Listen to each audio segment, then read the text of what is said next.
हाय दोस्तों, मैं निखिल जाखड़ स्वागत करता हूँ आपको अपने स्टडी चैनल जाखड़ अकेडमी में।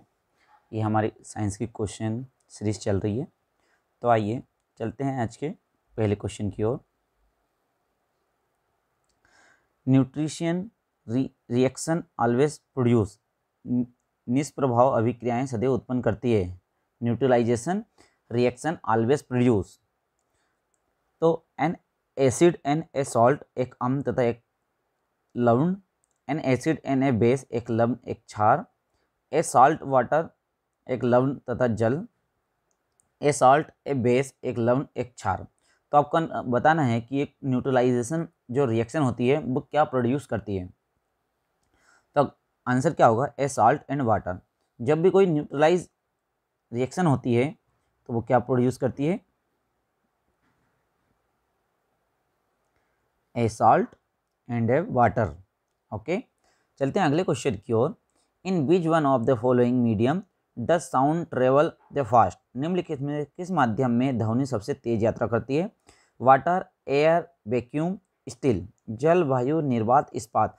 तो इनमें से सबसे तेज कौन सा माध्यम होगा जिसमें ध्वनि की गति सबसे तेज होगी? तो इसका आंसर होगा स्टील, क्योंकि हमारी जो ध्वनि होती है वो ठोस माध्यम में सबसे तेज फ्लो करती है। ये आपको ध्यान रखना होगा। तो इसमें सबसे ज़्यादा ठोस कौन है? स्टील है।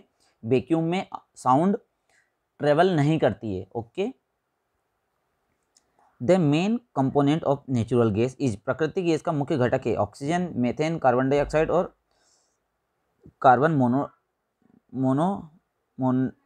मोनोडाइऑक्साइड और कार्बन डाइऑक्साइड। तो आपको पता होगा कि नेचुरल गैस का सबसे अच्छा घटक कौन सा है? मीथेन है। प्राकृतिक गैस का मुख्य घटक कौन है? The main component of natural gas is methane. Methane बहुत अच्छी जलती है। सीएनजी है ना, ठीक है, सीएनजी की बात कर रहा है वो। Which cell organ is commonly called cellular housekeeper. कौन से कोशिकांग अंग को सामान्यतः कोशिकीय हाउसकीपर कहा जाता है? लाइसोसोम को राइबोसोम, माइटोकॉन्ड्रिया, गोल्जी ऑपरेटर्स, है ना, गोल्जी उपकरण। तो आपको बताना है किसे सेलुलर हाउसकीपर कहा जाता है। तो लाइसोसोम जो होता है वो हाउसकीपर कहलाता है और माइटोकॉन्ड्रिया पावर हाउस कहलाता है। ओके, ध्यान रखिएगा, क्योंकि लाइसोसोम क्या करता है कि मृत कोशिकाओं को डाइजेस्ट करने का काम करता है, इसलिए उसे हाउस ऑफ कीपर कहा जाता है। ठीक है। A sudden shaking, a trembling of earth which leads for very short time is called, पृथ्वी का अचानक हिलना अथवा कंपना जो बहुत ही कम समय के लिए रहता है उसे खालिस्तान कहा जाता है। होरियंस तूफान, अर्थक्वेक भूकंप, टोर्नेडो वंडर और साइको चक्रवात। तो इसका आंसर तो बहुत ही ईजी है, कोई भी लगा सकता है। भूकंप, अर्थक्वेक, जो कि अचानक से हमारी अर्थ को कंपन करवा देता है। Which of the following is not a true about tissues, उत्तकों के बारे में निम्नलिखित में कौन सा सत्य नहीं है?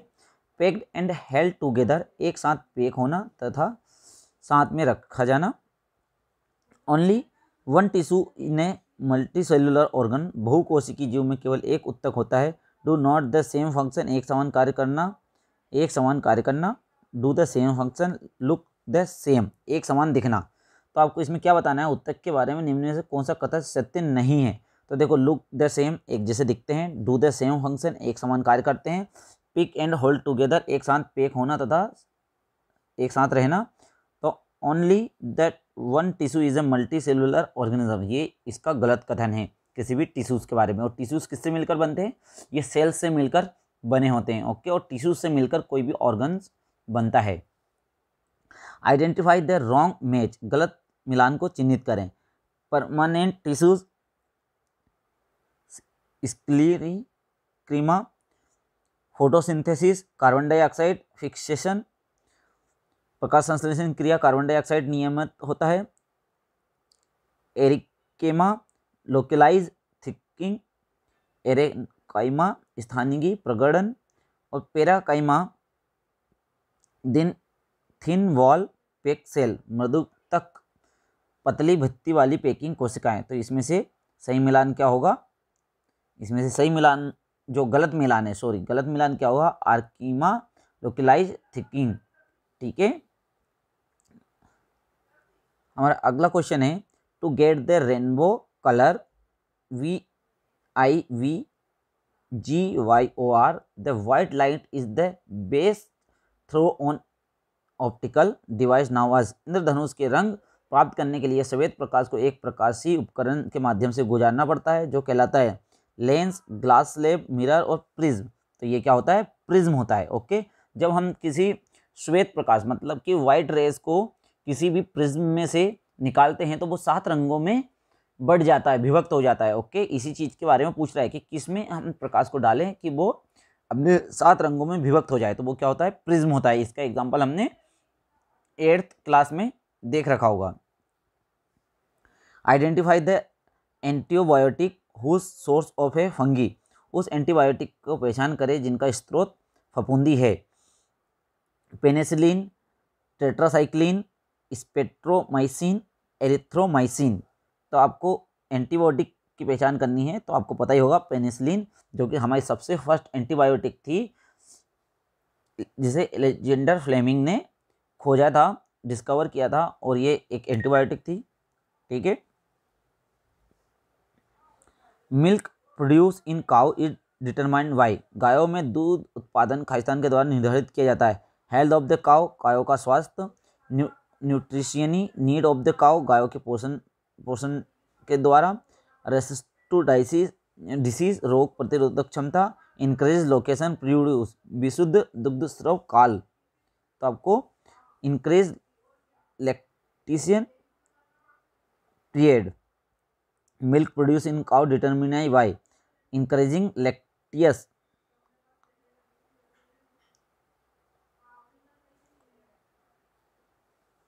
To reduce the electricity current in a circuit. एक परिपथ में विद्युत धारा में कमी करने के लिए निम्न को किया जाता है।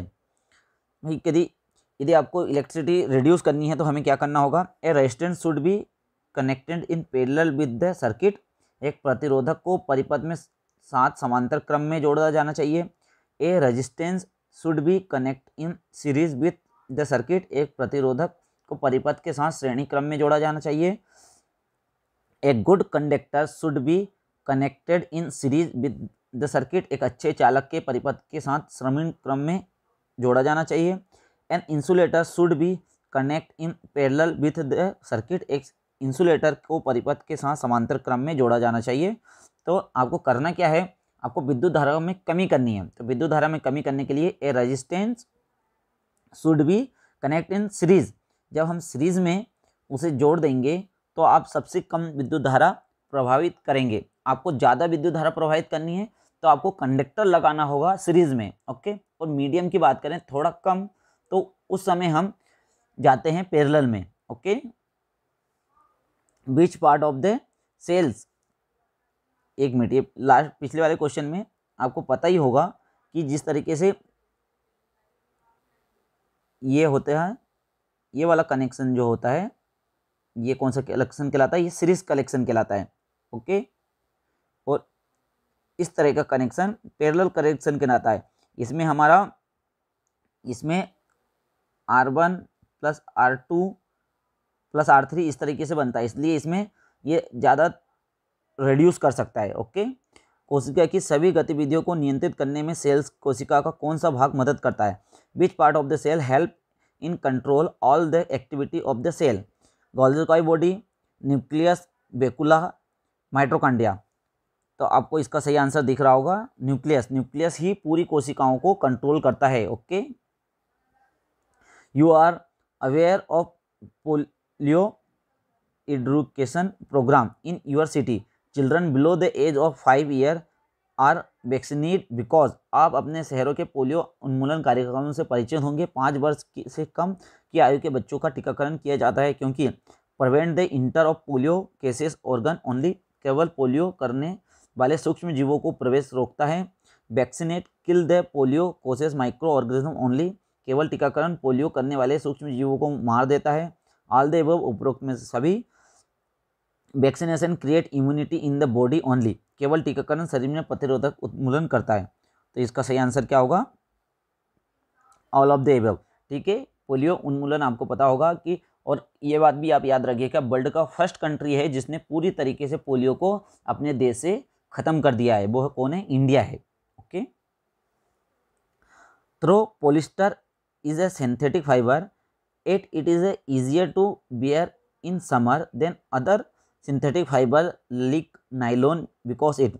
हालांकि पॉलिस्टर एक संश्लिष्ट तंतु है, तब भी वह नाइलॉन जैसे अन्य संश्लिष्ट तंतुओं की तुलना में गर्मियों में पहनने में आसान होता है, क्योंकि यह इन केमिकली रिएक्टिव रसायन अभिक्रियाशील होती है।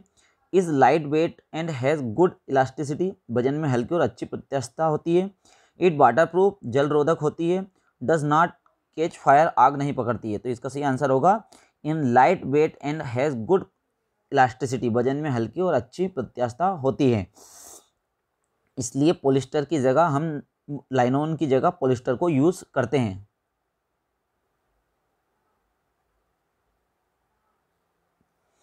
Among the breed of cow maintain below which an individual breed, निम्नलिखित गाय की नस्लों में कौन सी एक देसी नस्ल है? करण, होलिस्टीन, जर्सी, साहिवाल। तो इसमें से जो साहिवाल होती है वो एक कैसी नस्ल है? देसी नस्ल है। और ये आज के हमारे सारे क्वेश्चन यहाँ पे समाप्त होते हैं। तो आपने देखा हमने 15 क्वेश्चन कंप्लीट किए हैं, और ये क्वेश्चन अलग अलग टॉपिक से, इस बार के क्वेश्चन आपने जो इससे पहले 11 टॉपिक देखे होंगे, इससे थोड़े से हटते हुए क्वेश्चन भी आपको मिले हैं। जैसे कि ये काऊ वाला, इसे एनिमल हस्बेंड्री से कम 2 क्वेश्चन हमें देखने को मिले, वो भी काऊ से रिलेटेड। तो आपको ध्यान रखना होगा, एनिमल हस्बेंड्री से भी क्वेश्चन आते हैं साइंस के अंदर, तो उसे आपको थोड़ा सा रीड करना होगा। जैसे कि भैंस की जातियाँ कौन कौन सी होती है, गाय की स्पीसीज कौन कौन सी होती है, इनके बारे में थोड़ी बहुत आपको जानकारी होनी चाहिए। और किस चीज़ को, जैसे कि मछली पालन को क्या कहते हैं, सिल्क पैदा करने की प्रोसेस को क्या कहते हैं, ये सब आपको पता होना चाहिए।